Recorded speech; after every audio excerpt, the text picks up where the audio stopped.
శ్రీమాత్రే నమ. జై గురు దత్తాత్రేయ నమ. ఈ వీడియోలో మనం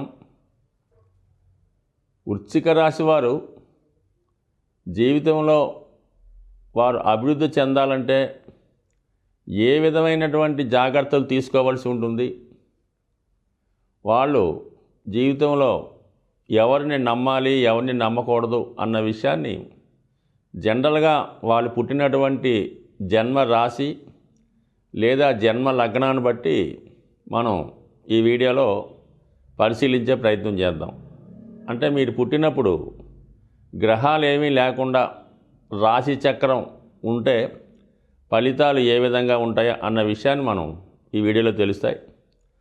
గ్రహాలు ఆ రాశుల్లో మరి 9 గ్రహాలు రాశుల్లో ఉన్నప్పుడు ఆ ఫలితాలు కామన్గా కొన్ని అటు ఇటు మారడం జరుగుతుంటుంది. సో ఆ కారణం వల్ల వీళ్ళకి ఏ విధంగా లైఫ్ ఉండబోతుంది అన్న విషయాన్ని పరిశీలిస్తే, వృశ్చిక రాశి అంటే సహజ రాశి చక్రంలో ఇది 8వ రాశి అవటం వల్ల ఇది రహస్యమైనది, అతి నిగూఢమైనది. అందుకే చాలామంది ఈ వృశ్చిక రాశి వారు ధనం ఏ విధంగా సంపాదిస్తున్నారు, వాళ్ళు జీవనోపాధి ఏ విధంగా గడుస్తుంది అన్న విషయాన్ని చాలామందికి తెలీదు. ఎక్కువ మంది వీళ్ళు సీక్రెట్ సంబంధించినటువంటి వృత్తిలో ఉండడం జరుగుతుంటుంది. అంటే ఏదో సిబిసిఐడి అవ్వచ్చు, పోలీస్ ఇన్ఫార్మర్లు అవ్వచ్చు, ఇంకా ఏదైనా దేశ రక్షణ సంబంధించిన విషయాలు కనుక్కునే వాళ్ళు అవ్వచ్చు, లేదంటే ఏదైనా సంస్థకి పరిశీలకులుగా సాధారణ జనంతో కలిసిపోయి గూఢచారిగా వర్క్ చేస్తూ ఉంటారు. ఇది కుజుడు ఈ రాశికి అధిపతి అవటం వల్ల ఎక్కువగా వీళ్ళు అంటే కుజుడు సహజ రాశి చక్రంలో మరి కుజుడు సైన్యాధ్యక్షుడు అవటం వల్ల ఎక్కువగా ఈ రాశిలో వాళ్ళు యూనిఫారం వేసుకున్నటువంటి ఉద్యోగాలు అంటే మామూలుగా police department, excise department, navy, so ఏదైనా మరి హోమ్ గార్డ్ దగ్గర నుంచి సెక్యూరిటీ గార్డ్ దగ్గర నుంచి అత్యున్నత స్థాయి ఐజీ వరకు కూడా ఈ రాశిలో ఉండే అవకాశం ఉంది. సో వీళ్ళకి రాష్ట్రాధిపతిగా ఉన్నటువంటి కుజుడు 6వ స్థానాధిపతిగా ఉన్నటువంటి మేషరాశికి కూడా కుజుడు అవ్వటం వల్ల ఈ వృత్తిపరంగా వీళ్ళకి కంపల్సరిగా ఈ పోలీస్ డిపార్ట్మెంటు దీని సంబంధించిన విషయాల్లో చాలా పైకి రావడం జరుగుతుంటుంది. అలాగే వృత్తిలో వీరికి వీరే పోటీగా ఉంటారు. ఇక్కడ 1వ స్థానానికి 6వ స్థానం అన్నది శత్రుస్థానం, లేదంటే కాంపిటేటివ్ స్థానం, జయస్థానం. కాబట్టి వీళ్ళ జీవితంలో ఎంత కష్టపడి కొద్దీ జీవితంలో అంత పైకి రావడం జరుగుతుంటుంది. అంటే వీళ్ళే పోటీ, వీళ్ళొక స్థాయి అధిగమించి మళ్ళీ ఆ స్థాయి నుంచి మళ్ళీ పై స్థాయికి వెళ్ళే ప్రయత్నంలో అధిగమిస్తూ ఉంటారు. సో ఈ విధంగా ఈ రాశివారు వాళ్ళే పోటీగా ఉంటూ జీవితంలో విజయం సాధిస్తూ ఉంటారు. సహజ భాగ్యస్థానాధిపతిగా ఉన్నటువంటి గురువు వీళ్ళకి ధనస్థానాధిపతి అవుతున్నాడు. అంటే భాగ్యాధిపతే ధనస్థానాధిపతిగా అవటం వల్ల అంటే వీళ్ళు సంపాదించే సంపాదన చాలా నిజాయితీగా ఉంటుంది. కొంతవరకు తండ్రి గారి ద్వారా వారసత్వంగా కొద్దిపాటి ధనం కానీ, సంపద కానీ, ఆస్తి కానీ రావచ్చు, లేదంటే వారి యొక్క వృత్తి సంబంధించినవో వారసత్వంగా వాళ్ళకు ఉన్నటువంటి నాలెడ్జో, తెలివితేటలో, వృత్తిలో నైపుణ్యమో వారసత్వంగా కుటుంబ పరంగా వచ్చే అవకాశం ఉంది. సో ఏదైనా వీళ్ళ కుటుంబం ఎక్కువగా దైవానికి సంబంధించినటువంటి దైవభక్తి కలిగి ఉంటారు, సాంప్రదాయంగా ఉంటారు. అంటే వీళ్ళ కుటుంబమే వీళ్ళకి గౌరవప్రదంగా గొప్పతనంగా ఉంటుంది. సో ఈ విధంగా సహజ భాగ్యాధిపతి గురువు వీళ్ళకి ధనాధిపతి అవ్వడం వల్ల మంచి కుటుంబాన్ని, నిజాయితీ అయిన ధనాన్ని సంపాదిస్తారు. ఉన్నది ఉన్నట్టు యథార్థంగా మాట్లాడుతుంటారు. అలాగే పంచమాధిపతి కూడా గురువే అవుతుంటాడు. పంచమ స్థానం ఏమవుతుంటుందంటే సహజ వ్యయాధిపతి, అంటే సహజ వ్యయ స్థానం మీనరాశి వీళ్ళకి పంచమ స్థానం అవటం వల్ల వీళ్ళు టాలెంట్ బట్టి వీళ్ళ ధన సంపాదన ఉంటుంది. ముఖ్యంగా వీళ్ళ యొక్క సంతానం వీళ్ళకి దూరంగా పెరిగే అవకాశం ఉంది. సో అంటే సహజ 12వ స్థానం పంచమ స్థానం అవటం వల్ల సాధారణంగా వీళ్ళ యొక్క సంతానం వీళ్ళ తల్లిదండ్రుల దగ్గర, అంటే వీళ్ళు దూరంగా ఉంటే సంతానం దూరంగా పెరగడం, హాస్టల్లో ఉండి చదువుకోవడం జరుగుతూ ఉంటుంది. అంటే ఇది మామూలుగా ఫిజికల్గానే దూరంగా ఉండడం జరుగుతూ ఉంటుంది. బట్ ఎనీహో పిల్లలు వీరికన్నా గొప్పవారు అవడం జరుగుతుంటుంది. కారణం ఏంటంటే ఇది వృశ్చిక రాశి కుజుడు అధిపతి, పంచమ భావానికి గురువు మరి ఆ రాశ్యాధిపతి అవ్వటం, అలాగే శుక్రుడు అక్కడ ఉచ్చ పొందడం అందువల్ల వీళ్ళకి స్త్రీ సంతానం కలిగిన మగపిల్లలు కలిగిన వాళ్ళు ఉన్నత స్థాయికి రావడం జరుగుతుంటుంది. సో ఈ విధంగా ధనం, కుటుంబం, శిష్యులు, సంతానం, వీళ్ళ యొక్క టాలెంట్ ఇవన్నీ కూడా అనుకూలంగా ఎక్కువ నిజాయితీగా ఉంటారు.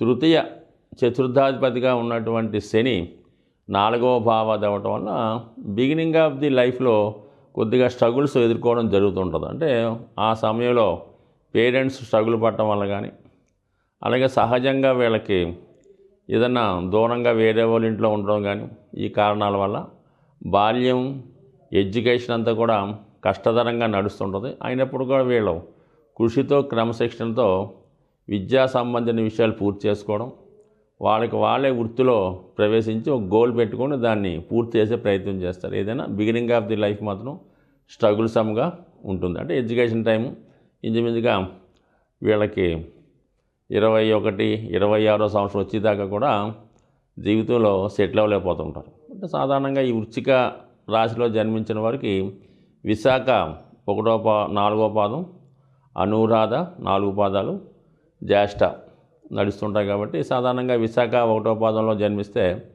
పుట్టినప్పుడు గురుదశ 3 సంవత్సరాలు 4 సంవత్సరాల నుండి ఇంచుమించుగా శని మహాదశ అంతా కూడా మరి వీళ్ళకి ఇబ్బంది. అంటే ఇంచుమించుగా 19 సంవత్సరాలు ఉండే శని మహాదశ అంతా ఎడ్యుకేషను, ఈ ఇంటర్మీడియట్ స్టడీ, డిగ్రీ స్టడీ ఉంటుంది. కాబట్టి ఎక్కువగా వీళ్ళు మిడిల్ ఆఫ్ ది ఎడ్యుకేషన్ కానీ beginning of the education struggle అవ్వటం వల్ల ఎక్కువగా చిన్న స్థాయి ఉద్యోగంలో ప్రవేశించి అంచెలించెలుగా ఎదగడం జరుగుతుంటుంది. సో ఇది వీళ్ళ యొక్క ప్రారంభ జీవితంలో ఇబ్బందులు పడిన కారణం. ఇక సప్తమ వ్యయాధిపతిగా ఉన్నటువంటి వాడు శుక్రుడు. సప్తమ స్థానం శుక్రుడు స్థానం అవటం వల్ల వ్యయాధిపతి కూడా శుక్రుడు అవటం వల్ల మరి ఆ 12వ స్థానంలోనే శని ఉచ్చ పొందడం, శుక్రుడు మూల త్రికోణ రాశి అవ్వటం వల్ల బిఫోర్ మ్యారేజ్ కన్నా ఆఫ్టర్ మ్యారేజ్ వీళ్ళ యొక్క లైఫ్ చాలా అనుకూలంగా ఉంటుంది. అన్ని రకాల సౌకర్యాలు వివాహం తర్వాత మాత్రమే వీళ్ళకి లభిస్తూ ఉంటాయి. సో చాలా వరకు వివాహం తర్వాత కుటుంబానికి దూరం అవుతుంటారు.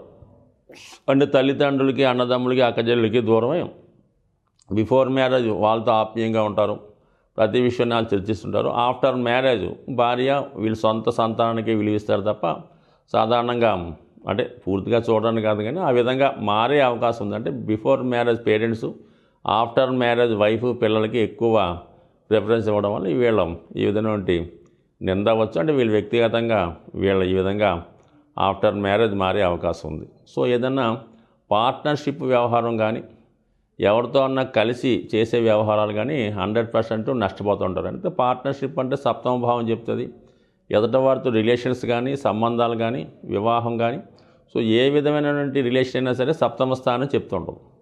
బిజినెస్ పార్ట్నర్స్ కూడా సప్తమం చెప్తుంటుంది. అటువంటి సప్తమాధిపతిగా ఉన్నటువంటి శుక్రుడు 12వ స్థానం అవడం వల్ల పార్ట్నర్షిప్ వ్యాపారాలు నష్టపోయే అవకాశం ఉంది. సో ఈ విధంగా ఎవరితో కలిసి చేయకుండా స్వతంత్రంగానే చేసుకోవడం మంచిది.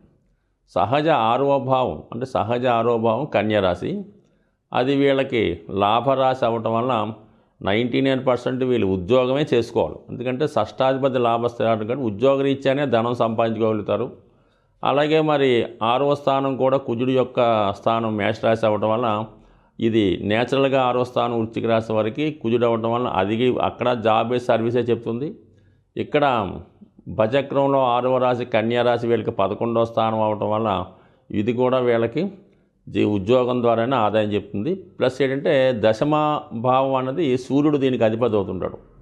అంటే దశమ భావం సహజంగా గవర్నమెంట్ ప్లానెట్, రాజరిక ప్లానెట్ కాబట్టి రవి కాబట్టి ఎక్కువ శాతం వీళ్ళ యొక్క సామర్థ్యాన్ని బట్టి వీళ్ళు పడే శ్రమను బట్టి ప్రభుత్వ ఉద్యోగం ఎక్కువ వచ్చే అవకాశం ఉంది. ఎక్కువ 99% ఈ వృశ్చిక రాశి వారికి ఇందాక అనుకున్నటువంటి యూనిఫామ్ వేసుకున్నటువంటి డిపార్ట్మెంట్లు, ఎక్సైజ్, పోలీసు లేదా వైద్య వృత్తి సంబంధించిన వాటిలో ఎక్కువ గవర్నమెంట్ సర్వీస్ ఎక్కువ అవకాశం ఉంది. కాబట్టి ఈ రాశివారు చిన్నప్పటి నుంచి ఒక గోల్ పెట్టుకుంటే కంపల్సరీగా ప్రభుత్వ ఉద్యోగం అంటే సహజ దశమాధిపతి రవి అవడం వల్ల వీళ్ళకి ప్రభుత్వ ఉద్యోగం వచ్చే అవకాశం ఉంది. సహజ సైన్యాధ్యక్షుడు అంటే ఇందుకే రక్షణ శాఖకు సంబంధించింది కుజుడు ఈ రాశికి అధిపతి అవ్వడం ఎక్కువ శాతం గవర్నమెంట్ సర్వీస్కి అవకాశం ఉంటుంది.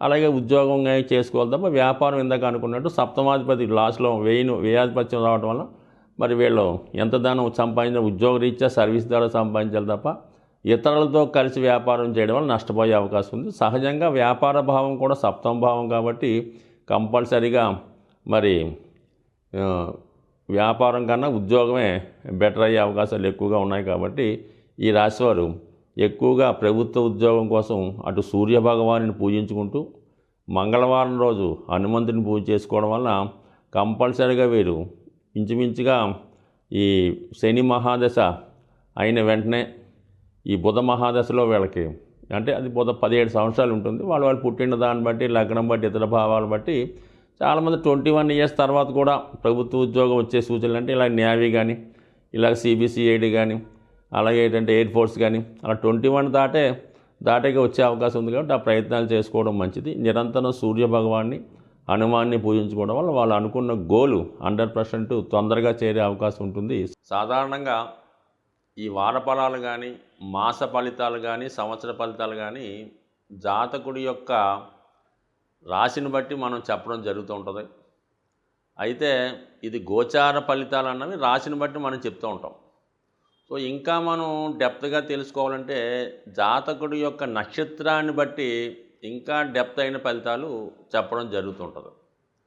సో ఏదంటే ఇప్పుడు ప్రతి ఒక్క నక్షత్రం వారికి వారి యొక్క నక్షత్రాల ప్రకారం సంపత్తారని, క్షేమతారని, సాధనతారని, మిత్రతారని, పరమమిత్రతారలని ఈ మిత్ర తారలు కొన్ని ఉంటాయన్నమాట.